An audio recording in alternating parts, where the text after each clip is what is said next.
Assalamualaikum warahmatullahi wabarakatuh. Apa kabar sahabat-sahabat Is Channel dan Ismut Vito Medical Channel yang berbahagia. Alhamdulillah kita masih berjumpa pada hari ini. Teman-teman yang baik, hari ini saya akan memberikan informasi kepada teman-teman berkenaan dengan adanya pertanyaan kepada saya. Pertanyaan itu adalah, apakah obat bahan alam itu aman digunakan untuk jangka panjang? Nah, teman-teman yang baik, mengapa pertanyaan ini sampai datang kepada kita semua? Karena ada beberapa penyakit yang memang membutuhkan waktu untuk kesembuhan. Waktunya mungkin sebulan, mungkin 2 bulan, mungkin 3 bulan, sehingga ada teman-teman yang mencemaskan ya kondisi ini. Kalau saya pakai obat bahan alam, kira-kira aman nggak ya untuk jangka panjang? Walaupun tidak semua penyakit memerlukan pengobatan dalam jangka panjang. Nah, untuk itu teman-teman yang baik sekalian, Anda bisa menyimak obrolan saya dengan Dr. Ipa ya dari Apotek Hidup Production berkenaan dengan hal ini. Yang mudah-mudahan video ringkas ini, penjelasan ringkas ini berkenan di hati Anda, sesuai juga dengan kebutuhan Anda semua. Oke, kita simak ya videonya, silakan. Assalamualaikum.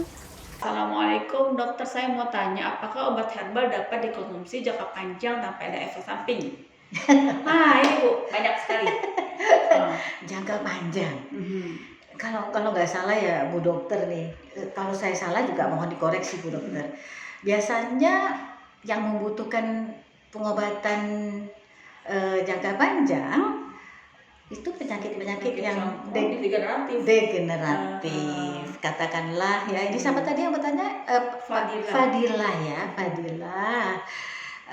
Tentang obat jangka panjang. Jadi kalau kita bicara dengan pengobatan jangka panjang, pikiran kita tertuju kepada penyakit degeneratif. Jadi betul, yang berkaitan erat dengan proses metabolisme ya Bu, betul, ya. Betul. Semisal adanya darah tinggi, semisal adanya diabetes ya, dan beberapa penyakit lainnya. Betul. Dan ada orang yang bilang, saya sakit ini, apa harus makan obat seumur hidup? Enggak juga.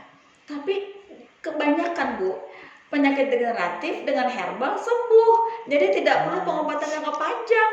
Ya betul. Jadi begini, bukan jangka panjang, tetapi ada jangka waktu tertentu yang perlu kita patuhi. Misalkan ya, Mbak Fadilah Hairunisa, misalnya 3 bulan untuk memperbaiki katakanlah pankreas misalnya, atau liver, atau pembuluh darah kita ya. Jadi tidak jangka panjangnya, bukan jangka panjang, tidak begitu maksudnya, tetapi ada jangka waktu di mana kita wajib mematuhi aturan pakainya. Nah, kemudian efek samping, Bu Dokter, efek samping itu orang sering loh ngomong. Kadang-kadang saya suka agak bertanya, efek samping itu yang dimaksud apa sama ya dengan efek samping yang saya pahami? Nah, kalau kita nggak salah ya Bu Dokter, dalam sekolah kita dulu, efek samping itu timbulnya pada dosis terapi ya. Iya. Nah, jadi teman-teman semua baik yang bertanya maupun tidak, untuk kita pahami bersama, efek samping itu adalah sesuatu reaksi yang tidak kita kehendaki yang muncul, tapi dalam koridor dosis terapi ya. Dalam pengobatan. Bukan karena kelebihan dosis atau bukan overdosis, bukan keracunan. Banyak contoh yang paling gampang, yang paling sering atau yang paling mudah untuk diingat tentang efek samping, misalnya kalau kita flu ya, makan obat flu kok ngantuk. Apa itu termasuk efek samping karena dalam dosis yang sesuai. Tapi kalau orang minum obat sampai overdosis sampai meninggal, keracunan overdosis, jadi beda ya. Nah, mudah-mudahan mulai hari ini ke depan kita punya pemahaman yang sama tentang efek samping, begitu ya Bu Dokter ya. Jadi nggak ada yang salah paham lagi, mana yang disebut dengan efek samping, mana yang efek keracunan. Jadi sebenarnya kalau obat herbal yang saya jumpai di lapangan sih Bu, saya jarang sekali mendapat laporan, saya minum herbal kok jadi bikin isolasi, enggak? Ya. Alhamdulillah Ibu ya, insya Allah seperti itu. Iya, rata-rata obat herbal itu tidak tidak memberikan Dan, efek yang tidak memberikan efek yang tidak kita jadi, kehendaki betul. gitu. Dan untuk pengobatan pun kalau misalnya obat itu misalnya kita menggunakan obat herbal untuk membaikkan pankreas, kalau pankreasnya sudah sembuh, diabetesnya bisa terbantu, kan tidak perlu minum obat seumur-umur lagi. Jadi memang justru pengobatannya lebih pendek daripada pengobatan obat-obatan sintetis ya, yang minum obat seumur hidup.